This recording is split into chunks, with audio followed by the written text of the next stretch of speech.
Good morning, everybody. It's a Monday and it's the 1st of June, and the title of this video is Pinch Punch 1st of the month. And thanks to Danielle who told me about this. I didn't realise that. So thank you very much, Danielle. And of course, she wins a virtual hour of my time. And in fact, we have quite a few chats together, so I like getting information from her as well, because she's very informative on psychological things and life matters. Thanks very much, Danielle. Anyway, I wasn't sure how I was going to speak about Pinch Punch 1st of the month, but then I thought it was actually quite apt for my topic today, which is awareness, and more appropriately, self-awareness. So pinch yourself, punch yourself lightly, of course, and this is for you. So just to pinch yourself, you're actually alive and well, and hopefully staying well. We're all kind of doing different things in England and Scotland, but stay well and stay safe. If you're not aware of yourself, you cannot possibly be aware of anyone else or anything round about you. So really, self-awareness is key. It's the first of my 7 attributes, which I wrote about in my first book, 7 Attributes for Success. That's inner success and happiness. And it's the first in my latest book, it will be out soon, is Resilience and Courage, the Key to Endurance. So self-awareness is about finding out who you are, what your strengths and your weaknesses are, and only once you know yourself truly will you understand what opportunities are there for you and give you the freedom to change. So what holds you back from fully understanding who you are? And what holds you back is your past conditioning. Now, I've talked about this before in previous videos, and it's vital if you're to change for the better. You need to challenge your past conditioning, challenging your beliefs. There's a link between self-awareness, self-consciousness, and self-esteem.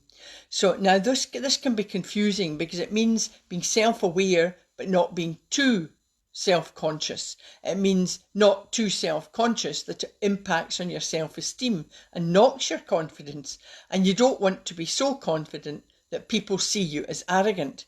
So very confusing. So how do you become more self-aware? Now, I'm not going to give away everything that's in my book. You'll have to buy it when it's out. But for now, here are some tips. So imagine, and I think I've done this before in a previous video, but imagine that you're describing yourself to a stranger.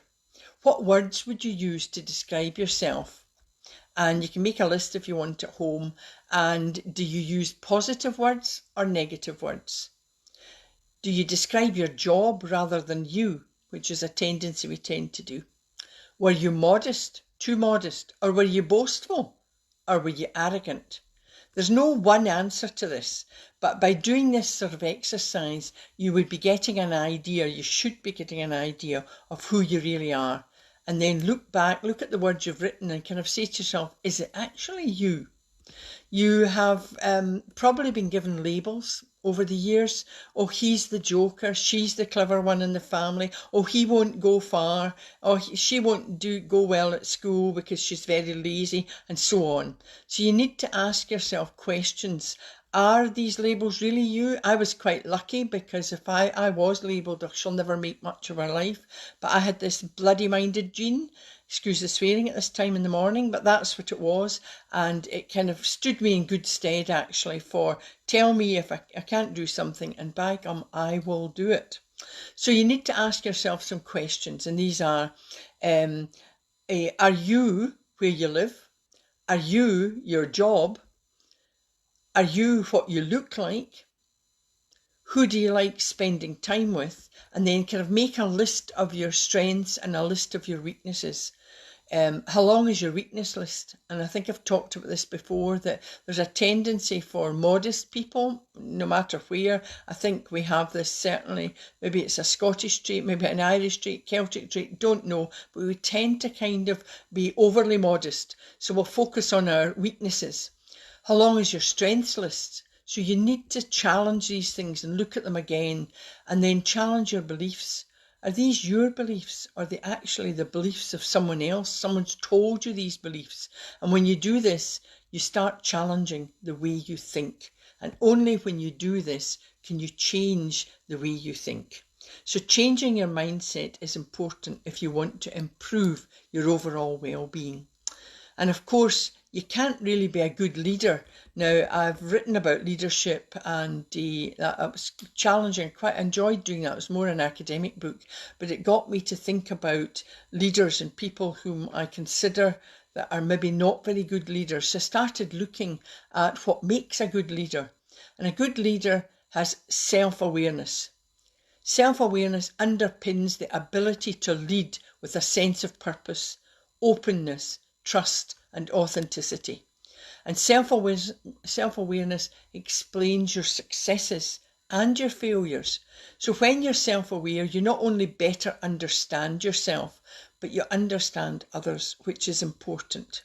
So it means when you're a leader, you're able to engage and connect with others who complement you. So in fact, you've got a kind of good team round about you. You'll recognise sort of your weaknesses, and then you'll recognise maybe who you need to have on that team. So how do you become self-aware? These are just a few tips. But self-journaling. Now, this is, remember, writing down. This is for you, no one else. You don't need to share this with anybody. You write down your plans, your priorities, and I've talked about this before. It's kind of actualizing things. So when you write down what you want to do, it means you're then able to track your progress. You can look back and then assess what worked for you and what didn't work for you. So you're learning lessons all the time. Strengths and weaknesses. I quite like this view of it. It was Lee Lu. He was a student at excuse me, he was a student at the Tiananmen Square, and he's now a respected investor. And he said he was inspired by Benjamin Franklin. Benjamin Franklin kept a balance sheet of his personal traits. And that's a good way to look at it. So instead of strengths and weaknesses, he called them his assets and liabilities. And by doing this, he was then able to assess whether the net worth of his character was growing over time. So it's a kind of good way to look at it, particularly maybe these financial people perhaps looking at not just their monetary investment, but looking at their personality traits. So the next tip is ABC, and that's my ABC. And why? Because it gives you time and space to focus on yourself. Your affirmation could be, I am self-aware. B, your breathing. Now that's fabulous because you have to focus on your breath. So you're breathing in through your nose, holding, and then out through your mouth. And of course that's you can't really think about anything else. You have to focus on that breath. And then C, using your creative imagination, meditation, mindfulness meditation. So that's, again, you're focusing. And that makes you much, much more aware. You will get greater clarity. And before you do your ABC, you might want to ask yourself some questions. And you could ask a question and then do your ABC. You don't need to ask all the questions at once. So your questions might be, what are you trying to accomplish? What are you trying to achieve? The next one, you could ask yourself, what am I doing right? What is working for me? Another one might be, well, what's happening that holds me back? What's holding me back? And another one might be, what can I do to change? So if you take each of these questions at a time and then do the ABC. Now it's interesting, if you write that one question down and then use the ABC for that question, you will often find that an answer presents itself. Solutions will come to you because you've given yourself that time and space. So do this with the next question as well, and so on. So you can take a question at a time. Now, doing my ABC is therapeutic, but it also helps you to slow down. your mind. We all tend to overthink. Our mind is going at a rate of knots. I mean, it's just we fill ourselves so full that we actually can't get clarity. And of course, another tip, there's psychometric tests. Remember the one I talked about that I developed, which is a quick one, my shapes test. Now, there's the circle, the square, the rectangle, and the squiggle, and the triangle. So if you want to know more about that, just private message me or post up, and I'll maybe give a quick overview in another video. I did talk about them earlier and they're on YouTube, but if you want me to talk about them again, I'm happy to do that. The next thing about self-awareness, you can ask friends. Now it's a difficult one because you have to have trust in this friend, that they're not just being nasty. They're not, a true friend wouldn't be that, but you need to be careful that you trust someone when you're asking them, look, how am I to you? How do I appear? Because you want the truth. So they might, if it's a true open friend, they might say, well, you come across as a bit arrogant at times, and it's difficult, and you're maybe difficult sometimes, you're maybe impossible. Now, if it's a true friend, don't take these things constructively, because you then know what to do about it. But if you don't believe these things to be true, it's a bit like your feedback. Another one tip is feedback at work. Often they focus on your negatives, and if it's not true, just do not take these things on board. Of course, if there's a grain of truth, you might think, that is something I need to work on, because of course feedback at work, that's a more formal process, and they should be focusing really. I was told once when I was giving feedback, always to focus on something, strengths to begin with, then maybe tell them some of the other things, and then end with a strength. It's the same with anything when you're giving a letter or emails to people. Start with a constructive and then end with a constructive. So I've also talked about this, I think, in previous videos, but the feedback really must be constructive so that it enables you to recognise your strengths and weaknesses. Of course, with feedback at work, it must have an effective manager, and sometimes they're not even, you've maybe heard the phrase, somebody may be quite weak, they're promoted as manager, maybe to get them out the road. It's I think promoted sometimes according to their incompetence. Not always true, but some of these have a grain of truth to them. So you really need good personnel, good HR, and as sometimes an outside facilitator. Now, why an outside person? It's proved to be more effective because they are more objective, and the feedback is probably likely to be more accepted by the individual employee. Everyone should want to be self-aware. By having self-awareness, you'll be more consistent in what you say, what you think, and what you feel. So I hope that's helped you today. It was quite funny. I was a bit nervous at doing this video. I know I've been doing daily ones, but because this week I'm not doing daily ones, I've moved down to 3 times a week. So it's a Monday, a Wednesday and a Friday. I don't know, it was just a funny sort of feeling, weird. Maybe it's Monday, maybe the start of the month, no idea. It's beautiful and sunny out here, so I hope you're having sunshine where you are. And I will have my walk out later, so it's been beautiful here.